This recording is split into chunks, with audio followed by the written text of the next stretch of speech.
Kan video lo clear tu te chibai ule kan thre thawangin hey June ni sompare chobor vela chuan Mizoram in MP Rajya Sabha thar kan nei chho mai to dona chutiang te ni wang chun tu na Rajya Sabha MP kan nei mek pu ke Vanlalvena hianin engtiang chin nge MP ni lai hianin a MP fund hi alo hmanna eng project tenge khoi atenge MP fund manghen na alo tho ti chungchang kha tun tum video chuan kan enin kan clear ho don ni ti kha phut a hata ila a thome ti hian kan muang hian pu ke Vanlalvena hi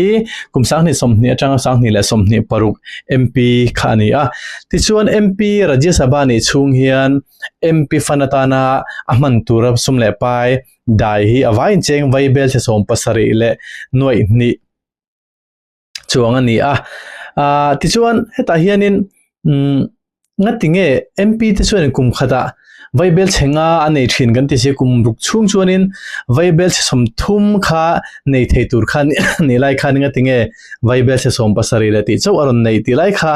ngai tu na apollo om thenga a chan chu kum sang ni som ni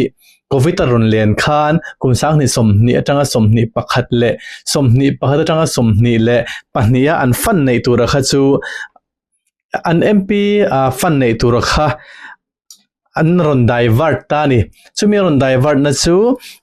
pandemic response tan khanin ron divert ta chumi om dia chu sangni somni atanga ni kha atanga ni chuan kumni ane kumni chung vaibel che som kha COVID response tan khan divert ani ti kha tail ti chuan kumruk chung kumsang ni somni tang kumsang ni somni le paruk MP ni chung khan vaibel che somni borvela kha MP fanaron nei thei tur khani tani ti chuan chu MP fanaron nei thei turan vaibel se somni tang chuanin vaibel se som pasari vela hi aron mang aman thei turon da chu khani ta chuanin puvena noya hianin na hi project is som kole pahni recommend ani a ta chuan somli le pakhathi tho zo ani a ti chuan a fund utilization is zela somriat le 0.8 mang zo mana ta chuanin asum fa yang chuan viable se som pathum noi somriat panga le singa ani a completion rate hi tha view lova zela som pasari le 0.6 ani a chan chu project recommend kha zela som ko le pahni ni wang khanin na zo man lo kha atam zo ne ti khanin bul han tran taila chumi ma chuanin hatila hianin poimo de mai oma ta chuan engtingin nge kan MP te hi an fana hi an pek thin ti te khan soi ma sata ila thome ama sabera chuan nisina kan soi tong khanin kan MP te hian kum khata financial year khata hian vaibel chenga 5 crore hi MP fanan ne ati chuan chu vaibel chenga chu installment voi ni in ron kalpui thin ani installment voi khana vaibel chani le chanve 2.5 crore kha aram pe phota ti chuna voi ni na 2.5 crore kha vaibel chani le chan ve kha aron pe le ti chuna vain vaibel chenga lo ni le ta ti chuan kan MP fund hi lepse thei lo ni ti kha ta ila omzia chuan kumina vaibel chenga MP fund an neya an man zolo chuan kha vaibel chenga an man bang zonga kha akum le tan anon pele mai thina ni ti kha lo hretai la ti chuan I an man thar lo pon hei chu India sarkar central sarkar led le ruk na te kha aum ve thelo ni ti kha kan ril ro chuan lo tin zon ta sela a thawme ani la ti chuan engting fan chu kan MP te kuta hin direct in rongkal mai mi ti te po zon om theininga amai ro chu ani dana ni lova kan MP te kuta hian direct in a poisa fine an dong ngai lova an mani bank account emo an official bank account a poron lut ngai lova ti chuan rongkal dana chu district authority an ti a chu chung te chu district authority chuanin district collector kan ti te district magistrate kan ti te DC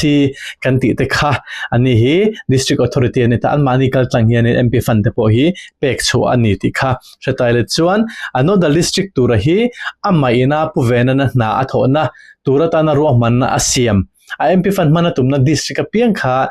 khata district collector kan ti DC te kha no the district kha ani chhozel an ti kha kan ro chuanin kan lo vona ta na thome ti chuanin allocation rules an nei hi MP a hian MP hi chithum omangin soitai la Rajya Sabha le Lok Sabha kan thret tamanga chuting ne lo nominated MP hi anom vele a ama sabera chun Lok Sabha MP tuna Mizoram in kan nei mek pu Richard Vanlalvena kan nei meka ani hianin an constituency chunga an project te hi uluk takin an thlang thina an thlang turani a Mizoram a chuanin MP pakhat chawani wangin Mizoram pum hi an constituency khani ngal veka mi state a chuanin MP pathum pali te ai tamte ponlo nei ta chung te chuanin MLA kan in thana MLA tin ten constituency an nei ang khanin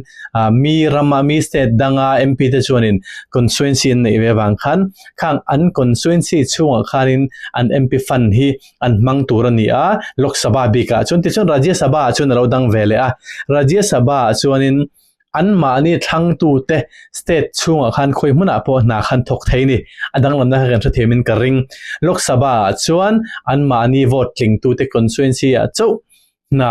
development na khan thok theini an MP fund khan mang theini Rajya Sabha ro chuan an mani thang tu te state chunga khan mang bek theini omjia chuanin Rajya Sabha te hianin na an thok nem thezok te po han ti taila a fanin ang raw si khan an bela zawjok te ti te pon soi taila a fio me chu chu tun din muna MP kan nei chhomai tur lang pu kel tluang khima din hun tur te po khar ni chhodon ti chuan nominated MP hnom vele a chung nominated MP te chuan India ram khoi muna po na kha an thok vele thei thung ta ni omje chu adan kha MP kan thana chun Lok Sabha le Rajya Sabha choi Mizoram chuanin kan thrit ani ma ro chu nominated seat khom vele chung te chuan India ram hun sang sang khanin an duna piang na thok thei ni ti te po kha kan ril ro chuanin lawm ta sela kan benga war pha sot ome ti chuan a category a hian mandatory category ron te palina hianin MP10 specific percentage of their annual 5 crore of to underprivileged communities an sum le pai man dan tur hi ti hen ron soya schedule case a chuanin alo bera 15% za zela sompanga viable thenga tang chun noi som sare le panga hi schedule case population omna an mangnge turani ti ani schedule tribe kani tribal a chun alo bera za zela pasari point panga a poisa fayang chun noi somthum pasari le point nga hi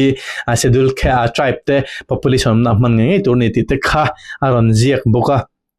so tilai chu tuna kan MP te na an kalpui dan kal mangani amar chu Mizoram hi chuanin schedule tribe kan ni veka wangin an man dan tur hi chu tengin abi the bi kha om chung lo ni ti kha kan trete ta na thome ti chuan an sum le pai man thei tur hi voi ni installment an pe kan tikha voi khata 2.5 crore voi bel chen ni le chan ve in voi khatan pe voi ni ani chuan voi bel cheng ha kum khata ron pe ti chuan an sum le pai man lo balance atle 2.5 crore ai khan hniam nge turani omjia chuanin ei an MP fund nei voi bel chenga a hianin voi bel chen ni le chan ve ai tam kha an fund khan mangnge turan ti kha ani boka ti chuan district authority te khanin utilization certificate kha an sum le pai man na kha an submit angai ni ti te po kha kan thre tan apoi mo me chu chu teng te ni wang chun kan MP te hin na an thok thareng em ti te po kha kan lo te ve thei o me ti chuan kan soi tong kha ni pu ve na hianin a fund ne ya za zela somre le point 8 hi utilization man to na kha ani ta chuan project hi somni le pakhat hi complete to ni ongoing project hi za sumnga le pakhat ani mek ta chuan recommended project hi vain za som ko pani ani chungte chu a project nei na te kan en chodon ani ma sabera chuanin construction of tuyo zau ti turni om ta ni ka soisul mai thei kha soisul chun khongain comment a khamiron silta ula tui ozau ling road van zawa kilometer ni asei lainan hin noi so mamanga chu champhai DC noya na tho ani allocation kha champhai DC ani hi April ni som ni sang ni som ni le par kom mi ani tun nai te ni chu ti chuan ador le chuan construction of agricultural ling road thingsang kon atanga khuang molu at van zau kilometer li ani ta hen noi som ni man hi an nan thok le chu champhai DC kha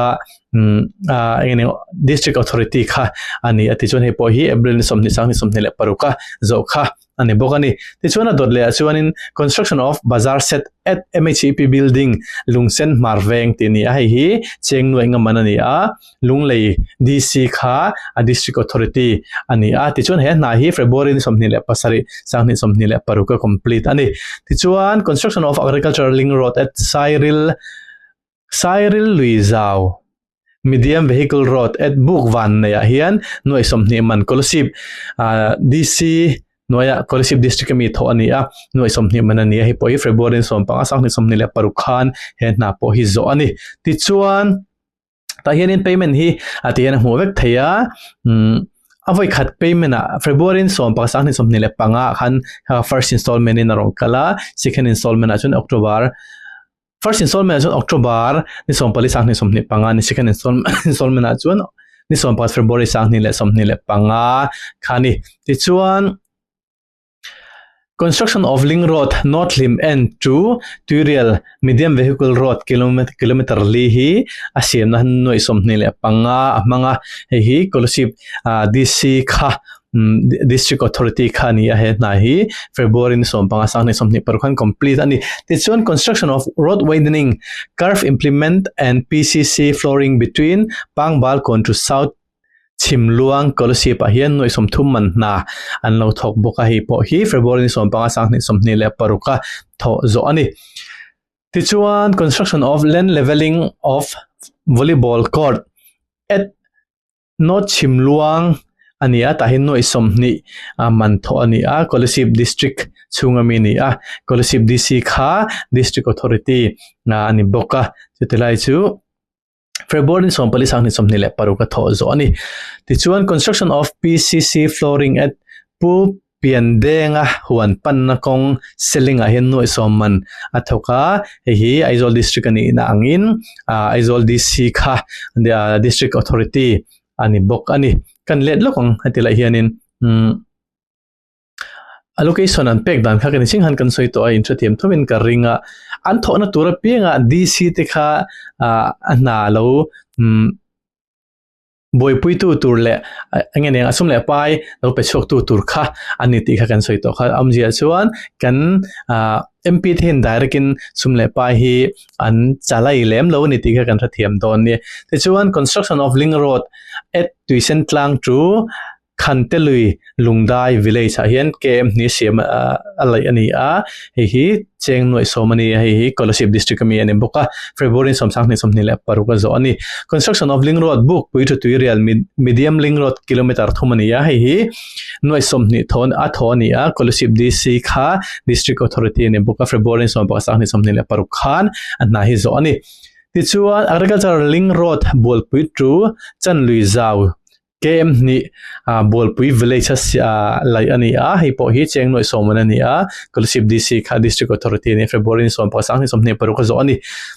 ti chuan construction of volleyball court at Hortoki a hian hi kolosip district ani a cheng noi riat man tho ani boka ti chuan renovation of land leveling national highway zathum paruk chu pubiak moya huan Chimluang Zau kon pui wan kon pui a hian kilometer khat lai ani boka siam ani boka land leveling kha ti ne boka hi cheng noi nga man ani a cheng noi nga man ti ate mayang thathiam thomi garing kolosip DC na district noi mi kha ne boka ni ti chuan construction of PCC pavement at Thlanmual kong thingsul VC2 a hian cheng noi nga man kha tho ani boka hi Aizawl DC kha district authority ni bokani ti chuan construction of medium vehicle road bong in kon saron veng chu mel ni kon kilometer khat not mol cheng kho ani a hi cheng noi nga manania serchip district mini in serchip DC kha district authority ani bokani ti chuan PCC flooring of government primary school kong lungkol village noi thum man tho ani boka hi serchip district ni in serchip DC kha district authority sumle pai lo pe chok tu khani ti chuan construction of medium vehicle road at Sabumual from North Vanlalvena road to Martha Lui hi metal zaria ta sei siamani chu cheng noi li man ni in serchip district mi ani construction of board chep zau agriculture link road kilometer li bil khot thira lai ani a noi som ni man ani scholarship dc noi tho ani tichuan construction of pavilion at North Mall Cheng football ground ani ta hinoi som panga man tho ani a deputy commissioner sir chief kha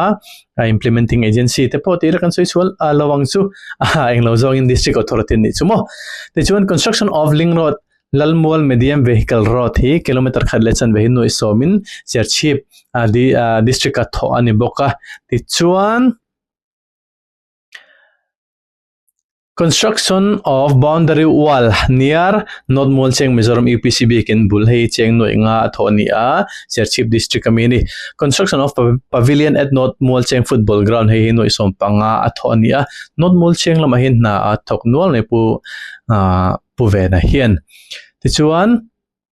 construction of agricultural link road tuipui to Mall Cheng lui kilometer khadlechan ve hi noi soma thoni a sir chief district ani construction of Art water reservoir at lawm zuala lelet var hua kasoi dikem kalam dikem North Mall Cheng ani hi cheng noi khata tho ani bokani tisuan construction of link road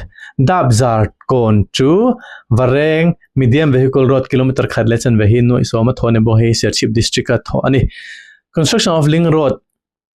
Pisia Kimwal medium vehicle road kilometer khadlechan ve hi noi soma thone boka sir chief district amini sir chief lo mai na thona sa khop mai construction of retaining wall at Pangkhua near Robata house Robata in bul tina ni mai chu cheng noi re thoni hei Longklai district lampang ani ve thungani tichuan construction of medium vehicle road bong in kon saron veng to mel ni kon kilometer khat hi North Mall Cheng khua thoni a cheng noi nga a tho ani tichuan hi kat soi to te khani ani love construction of board chep zau agriculture link road kilometer li bil khot thira noi som ni man thoni a construction of vaireng te higher secondary school vaireng te hian noi ngaman Colosseum district a thoni bokka tichuan construction of step from Lalkung Late House to Convent Road near Mizoram UPC Pastor Quarter at Colosseum Diakon ahian cheng noi thum man tho ani a step siamani a construction of agriculture link road Siltlang to Thingsapui kon kilometer khadlechan ve hi noi soma tho ani bok ani sang ni le somni parukumin a na lan ni vekani tichuan construction of link road Thingsapui kon to leng thuam lui kilometer ni asai leng khuwa mi hi cheng noi soma thoni boka construction of agriculture link road sadu ruam kon chu luang ri kilometer khadlechan ve hi cheng noi soma thoni hi sir chief district bokani construction of agriculture link road pusuaka tui to vai medium vehicle road kilometer khadlechan ve hi cheng noi soma thoni a sir chief district ani a PCC flooring from Thanglunga house to Joseph house at Tenzol model veng cheng noi nga athoni a hi sir chief district ani construction of public gallery at Tenzol Lothazol football ground hi gallery sim hi cheng noi nga athoni a tichuan construction of PCC flooring from SRDC rest house to Pushang Kap Trauma house Teikhang metarza somnga hi cheng noi ruka tho ani bok ani tichuan construction of hi nge daur kong da dor engtinet eng soin da DAUR ni dor kong ni om to kan itro ang po chuni sela dor kong zo tui agriculture link road to medium vehicle road kilometer thumathoni hi Aizol district chungmi ni a cheng noi som ni a tho ani construction of PCC pavement from Raldo Sanga house to HT Laldo Thang house tinia hi Longklai district athonia cheng noi som man ani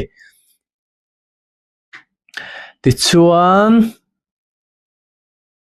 October na hian construction of PCC pavement from Raldo Sanga house to Mun Khupa house tho ani a hi cheng noi ni la singa a tho ani khang ho kha kan MP kal chok mai tu pu ke Vanlalvena na tho project somli pakhat complete to te ani a chuan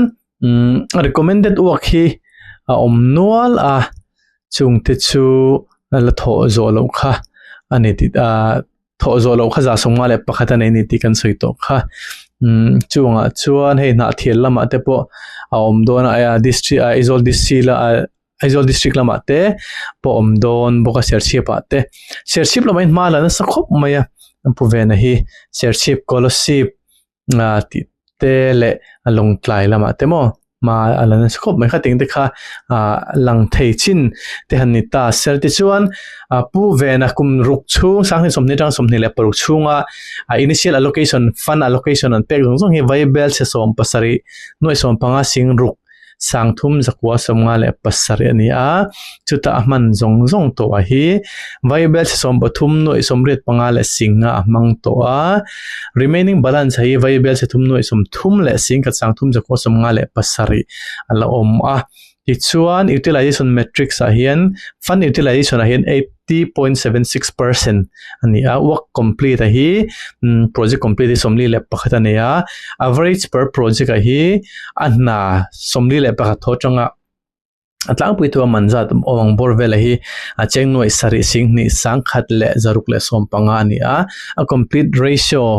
a completion rate hi chu a sang view lo som pasari 0.6% ani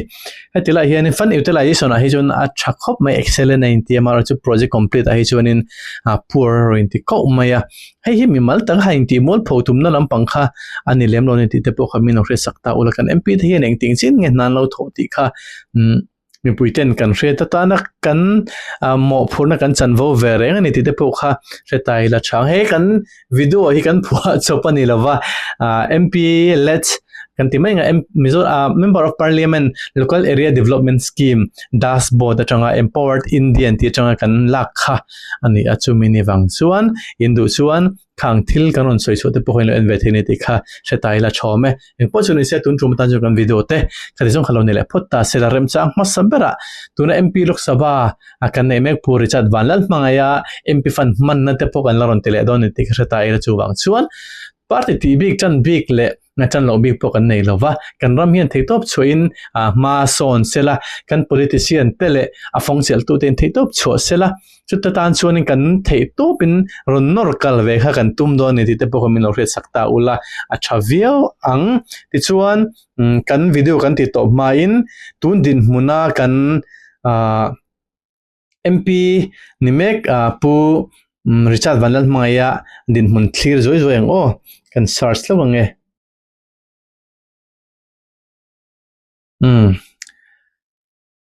puri cha ta hi tun din huna hian ani kha kan hri anga atra ma kha alrei lo a sangni somni le pali ani ga ka soi so lo chuanin tun din huna hianin total allocated hian viable se som pasari chuang nei to a ti chuan work complete hian somni le pali aneya work is recommended hianin za somnga aneya fund utilization hianin 58.4% kha ani mek ti chuan ngetakan muang hianin a project thotlang puita bo rem changan an le tur angai la ti chuan tun din huna hianin puricha da hianin viable se som pasari le noi som sari hi initial allocation anei mek a chutarang chun total expenditure hi viable se re noi som nga le pare le sang khat za sari somni le pakuani a remaining balance a hian viable se ruk noi som pakhat sing ko sang re jani som sari le pakhat kha anei mek ani tun din huna chuan la reilu tuk lova ani hi ati tha ati che ati han soi nu tur tuk po ala nei che lo ti te ang en po chuni sela nakina pu arichia manga malak na hi asan pain kan loron siam le do ne tun chum tan jo kan video de khadison khalo ne po do se un man nom bek ole